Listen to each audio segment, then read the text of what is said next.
يا مصر يا أم الأمم، نيلك اتولد قبل الهرم. يا مصر يا أم الأمم، نيلك اتولد قبل الهرم. لما يمر في أرضنا بالحب نرفع العلم. يا مصر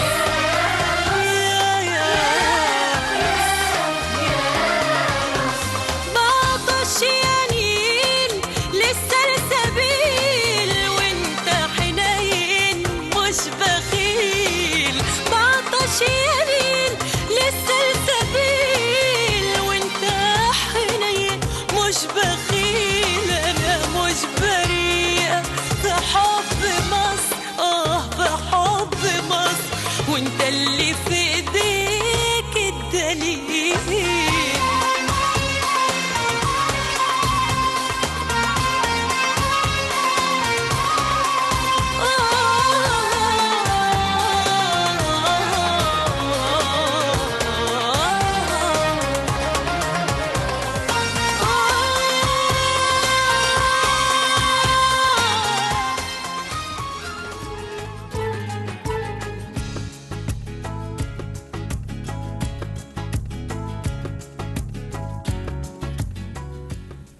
ورجعنا لكم مشاهدينا مع آخر فقرة من فقرات صباح الخير يا مصر، وهي الفقرة الرياضية.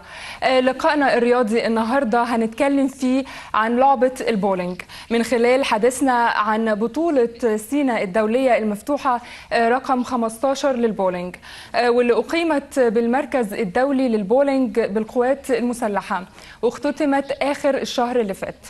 واحنا طبعا سعداء بأن اللاعب المصري أيمن هاشم فاز بالمركز الأول رجال بهذه البطولة، وسعداء برضو أنه يكون معانا في هذا اللقاء. مشاهدينا خلوني بالبداية أرحب بضيوفي الدكتور أحمد عفيفي عضو المجلس المصري للبولينج. لا مش مستاذن عبد الحميد حضرتك، وأيمن هاشم لاعب منتخب مصر والحصل على ذهبية البطولة. مش كل واحد خميس.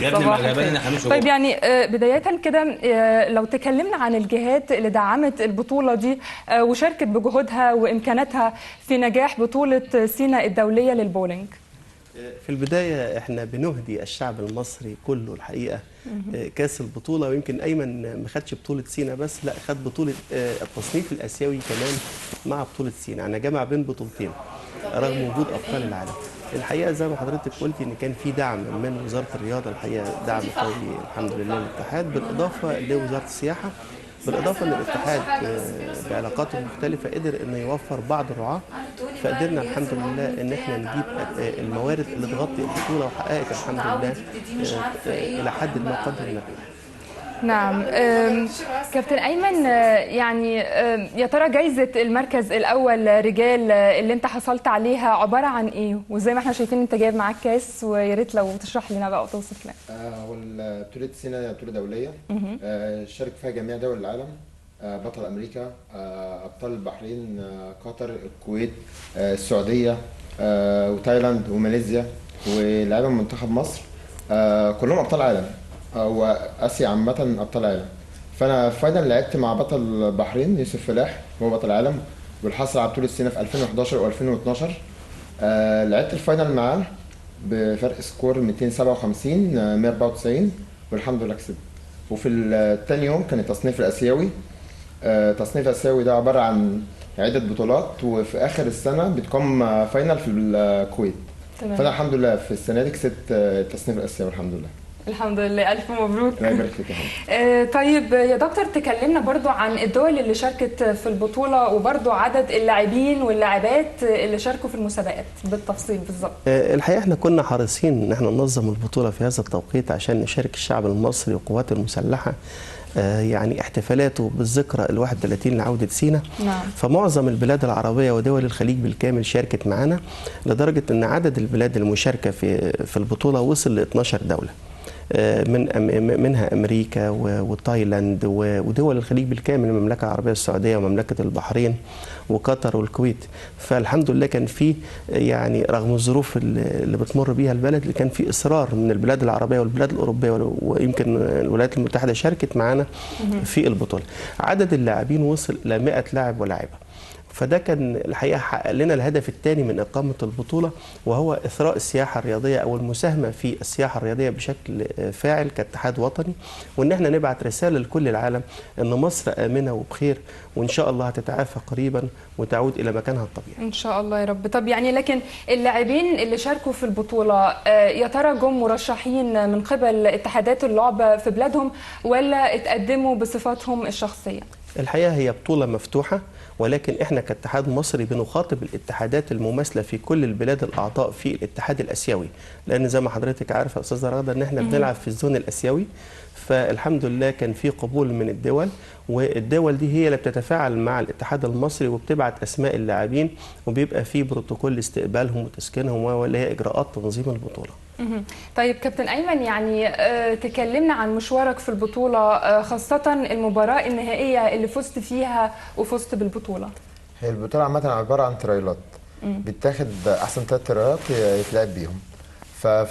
بياخدوا اول 10 مصريين واول 10 عرب او اول 10 اجانب عامه، واول 16 في السكور بالتوازي. المرحله الاولى في التصفيات خدت المركز ال 12. المرحله الثانيه خلصت اول، فالثاني والثالث والرابع بيلعبوا ستيب ليدر على اللي يقابلني. كان بطل تايلاند وبطل الكويت وبطل البحرين، كل ده اصلا عامه ابطال عالم. منهم واحد لازم يقابلني، فيوسف فلاح قابلني في الفاينل، فكسبت فرق سكور عليه.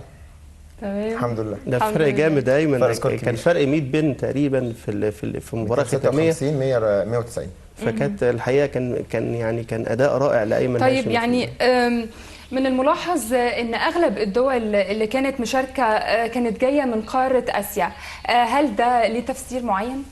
لا، هي بطوله سيناء مدرجه على الاجنده الدوليه للاتحاد الاسيوي. يعني لان مصر زي ما حضرتك عارفه بنلعب في الزون الاسيوي، فالبطوله يعني هي اسيويه مدرجه على الاتحاد الاسيوي، فكل البلاد الاسيويه بتحاول تشارك معنا. ليه؟ لان زي ما حضرتك بيقام على هامش بطوله سيناء بطوله التصنيف الاسيوي، يعني بيبقى فيه رانكينج للاعب اللي بيشارك في البطولات اللي تابعه للاتحاد الاسيوي. فالاتحاد الاسيوي مختار 10 بلاد بيعمل فيها بطولة التصنيف دي، منها مصر. الحمد لله يمكن عندنا كوادر محترمة جدا في الاتحاد الآسيوي بتمثل مصر، الأستاذ فاروق هريدي، وكان معانا اللي هو في الرياض اللي هو أحمد نصر. قدرنا إن احنا ندرج هذه البطولة في أجندة الاتحاد الآسيوي. فاللاعب لما بيشارك عندنا بياخد درجات معينة، وفي الآخر بيبتدي يتم تصنيف اللاعبين في الاتحاد الآسيوي. طيب دكتور، يعني لكن هل هناك دول كانت بتشارك في البطولة دي قبل كده والسنة دي اعتذرت عن المشاركة، وفي نفس الوقت هل في دول ما كانتش بتشارك وشاركت لأول مرة؟ يعني الحقيقه انا عايز اقول لك ان رغم الظروف الصعبه اللي بتمر بيها العراق كانت مشاركه معنا في البطوله، لكن الحقيقه هي اللي منعها بعض الظروف انها ما تشاركش معنا السنه دي هي دوله سوريا عشان الظروف الطارئه اللي عندهم، فالحقيقه ما شاركوش. لكن انا شايف ان في البلاد بدات تشارك تباعا معانا الحمد لله، لان بطوله سيناء الدوليه بقت ليها سمعه دوليه غير عاديه. والدليل على كده ان معظم ابطال العالم، يعني كان عندنا تيم ماك الامريكي موجود، يوسف فلاح البحريني، كان عندنا ديفيان الكويتي، فكل ابطال العالم بيبقوا حريصين، لان الحمد لله جوائز البطوله بقت عاليه فبتجذب ابطال العالم. بالاضافه ان لما البطوله قدرنا ناخد موضوع التصنيف الاسيوي ده فبدا يجذب ابطال العالم للمشاركه في البطوله. كابتن ايمن، يعني تكلمني عن موضع مصر ولاعبي مصر على المستوى الدولي بالنسبه للبولينج وموقعهم برضو من بطوله سيناء الدوليه للبولينج. هي بطوله سيناء الدوليه لها يعني كتصنيف اسيوي، انا الحمد لله دلوقتي في التصنيف الاسيوي المركز الرابع، بس لازم عشان اقدر اكمل واوصل مثلا لبطوله الكويت اللي هو اخر بطوله لازم يكون احسن 16. فلسه في حوالي بتاع 3-4 بطولات على الاقل محتاج ان انا اشارك في واحده فيهم. فهي دي مشكلتنا بس عامه في البولينج، ان مفيش دعم كتير ان احنا ممكن نسافر كذا بطوله بره. بس لعبت ابطال العالم، يعني مثلا اللي لعب في بطوله سيناء اسبوعين بالظبط وهيسافر بطوله ثانيه، اسبوعين بعديهم وهيسافر بطوله ثانيه. هي دي مشكلتنا بس. فانا مثلا البطوله دي هخلصها ممكن انا بالظبط محتاج بطوله واحده عشان اخش بطوله الفاينل بقى في الكويت. فهي دي مشكلتنا، بس ان احنا ما بنسافرش كتير بره. طيب يا ترى ايه اشهر الدول اللي بتمارس هذه اللعبه عالميا؟ لا، ما هو منتخب الكويت ابطال عالم، البحرين ابطال عالم، تايلاند وماليزيا وكوريا ابطال عالم، والصين ابطال عالم، والسعوديه ابطال عالم. فاللي كانوا موجودين في بطوله سينا كلهم ما فيش لاعب اقول لك لا دون المستوى او مستوى مش كويس، لا كلهم ابطال عالم. وبطل امريكا واخد بطوله العالم تماك كان برده معانا في البطوله. فاحنا عملنا احتكاك مع ابطال العالم والحمد لله تاهلت وان انا فزت عليهم. طيب دكتور احمد، بسال حضرتك عن البطولات الاخرى اللي بينظمها الاتحاد المصري للبولينج. الحقيقه احنا بننظم العديد من البطولات المحليه. يعني هم في بطولتين اساسيتين احنا بننظمهم كاتحاد، اللي هي بطوله الجمهوريه وكاس مصر. دي البطولات اللي بتؤهل الانديه ان هي تبقى عضو فاعل في الجمعيه العموميه اللي بتختار مجلس اداره اللي بيدير اللعبه. بالاضافه ان احنا بننظم العديد والعديد من البطولات في مدن المختلفه من جمهوريه مصر العربيه. بننظم في شرم الشيخ، في الغردقه، في بورسعيد، في الاسماعيليه، في السويس. فالحمد لله لينا نشاطنا المحلي، وده بيأهلنا ان احنا ننظم بطوله دوليه. ولكن احنا لينا بطوله واحده دوليه بننظمها الحقيقه، هي بطوله سينا، ودي مدرجه على اجنده الاتحاد الاسيوي بتنظم كل عام. بالاضافه ان لما يقع علينا الاختيار من الاتحاد العربي ان احنا ننظم بطوله كاتحاد عربي يبقى علينا الدور بننظمها.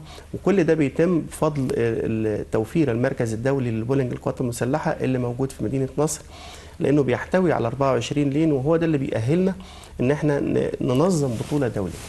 تمام. يعني مرة تانية احنا بنبارك للاتحاد المصري للبولينج لنجاح بطولة سينا الدولية للبولينج، وبنبارك مرة تانية للكابتن أيمن هاشم لحصوله على المركز الأول بالبطولة.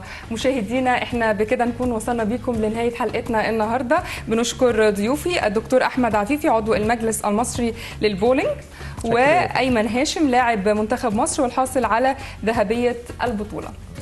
بكده مشاهدينا نكون وصلنا بيكم لنهاية حلقتنا النهاردة. كان معاكم محمود يوسف، محمد المغربي، سحر ناجي، ومهتاب الأفندي، وفي قراءة النشرات الإخبارية ولاء غانم، وكنت معكم رغدة أبو ليلى. بكرة إن شاء الله حلقة جديدة وأسرة جديدة من برنامج صباح الخير يا مصر. إلى اللقاء.